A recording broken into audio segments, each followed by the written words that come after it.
Good morning mga kapaglaom. Aniya na usab ta sa atong segment ang Good Morning Pastor. Ato makauban ang maabtikon, dasig, walay kupas nga Youth Director sa North Central Mindanao Conference of Seventh-day Adventists, Pastor Porfirio Lagunday Jr. Good morning, Pastor. Good morning, Pastor. Maing buntag Sam. Daghang kay salamat nga always naagyug ka kanunay para sa panimbaya sa kabuntagon. Basta na ay inyong request. Anita basta available lagi ta. Walay Muna kupas. basta first love, mga first love ni Pastor. Mauro Para may kita ra matuoban. magitulo pirmi ani kay ug mag-meeting mauro magigapon dagwaya. Okay, Pastor. Yes.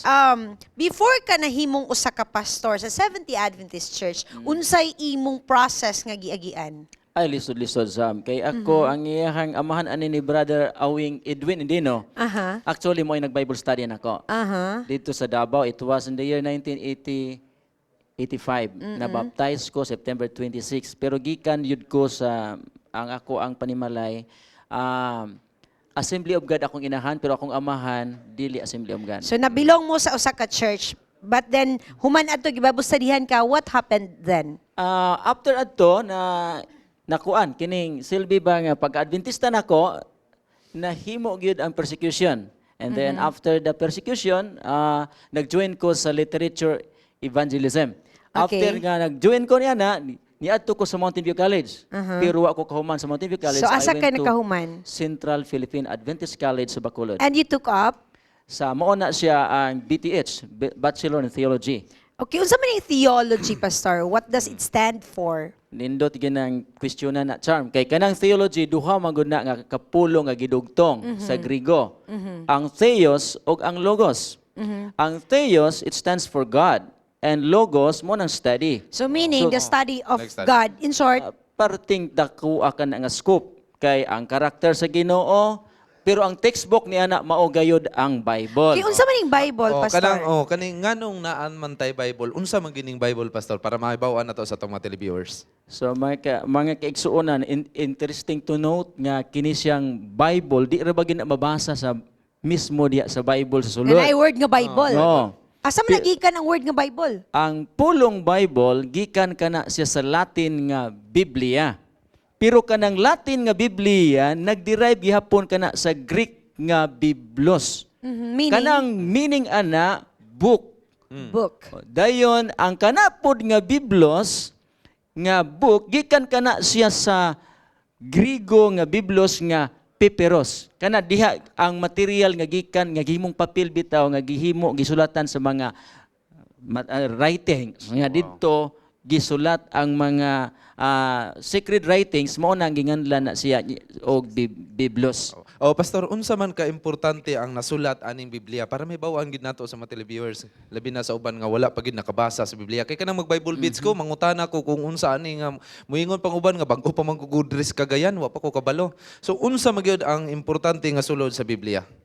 Ang kining unsa ka importante ang Biblia, actually si Jesus Christ nagsulti ni ana. Nga ye do err not knowing the scriptures nor the power of God.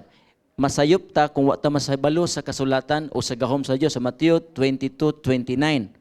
Pero unsa magyud naa diha sa balaang kasulatan sumala sa Roma 15:4 gisulat na siya aron sa pagtuon kanato, aron kita nga mga katawhan bisan pa duna kitay mahibalo kita sa kabubuton sa Ginoo. If you are going to refer that to 2 Timothy 3:16, naa diha ang kini Kinsa sa may katuyuan. nagsulat kaning words of the Bible, Pastor, nganong mutuo man ta na naaba tay proof nga tinuod ng tanan.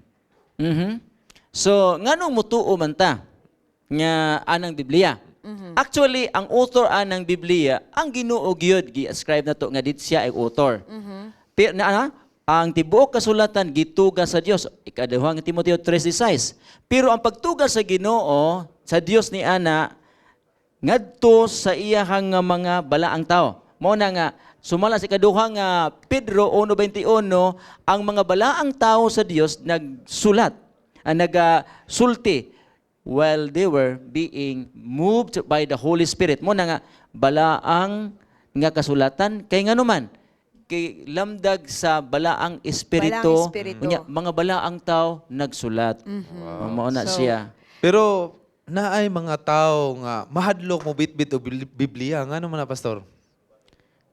Tingali adunay mga traditional nga issues niya na nga nganong mahadlok sila kay kaniadto gisulti nga ang magbasa ana mabuang. Ang kana siya gitawag nga hidden books. Hidden books. O dunay sa tradition niya nga kana hidden and it could not be understood kung kana siya sayano lamang. Busa nga kana karon atong masabtan nga kana di siya nga Bible para sa tanan aron kitang tanan malamdagan. So it should Una be po, nga, ang Bible is for us as our guide para mailhan pa nato si Jesus Christ as our own Savior o himon po nato siyang guide sa atong life. Yes, Pastor, kanang how do we encourage people who are watching us right now nga mubasa ta og Bible, we open it sa atong mga cabinets na ana siya, siguro naabugan lamang or siguro wala nato napakli ang matag pages niini. Abi ninyo, labi na gyud sa mga nagatanaw karon og nagaduyog ining panimbaya, mahinungdanon kayo ang pulong sa Dios. Kay ang pulong sa Dios ingon pa ni Jesus Christ, ang tao di mabuhi sa tinapay lamang kundi sa pulong sa Dios nga kini nagagikan sa iyang baba mismo. Thank you so much, Pastor. O Nindot karon pa unta kay atong discussion. lagi pero wala na tay time. Pero Pastor, kung ang tao mabuhi pinaagi si tinapay ay dili lamang pinaagi sa tinapay apan usab sa pulong Pulong. sa Ginoo. Karon usab murag ganahan pud ang imong wife o imong family nga mo smile kay sabat perme. karon nya kung imo pud silang i-greet. Always. Okay, Permi. naadi aron sa balay, nagluto pod tungod sa patlak no, akong i-greet diha ang akong pinalangga kay asawa si Glenn Lagunday naa diha karon sa Upper Carmen ug akong mga anak si Nonoy ug si Bibi, si Tuto tuwa sa Mantikaw ug si Diday nga naa diha ang among usa ka scholar diha sa balay. Hello Diday. Si Diday is one of our regular viewer sa Panimbaya sa Kabuntagon. Thank you. Nagpa-picture pa to. Nagpa-picture pa to ka Diday. Thank you so much, Pastor. Okay. Now, mga kapaglaom, ayaw sa muog hawa sa inyong mga lingkuranan sa pagtanaw ninyo diri sa Panimbaya sa Kabuntagon. Tungod kay mag-Bible trivia pa ta. Question number 2. Okay.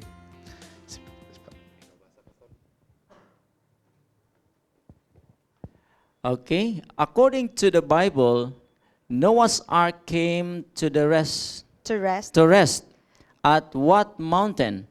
Kay asa nga bukid katong inig kahuman sa lunop, asag na butang landing, ang na landing. arka. Asa nga, asa na butang siya? Okay, Lisod, tawag lisod na mo mga kay galaan tungod Okay. kay andam na nga mga t-shirt alang sa paghatag kaninyo. For the meantime, mobalik pa kita duha kita tulo. Tulo. Diri sa Panimbaya sa Kabuntagon. Panimbaya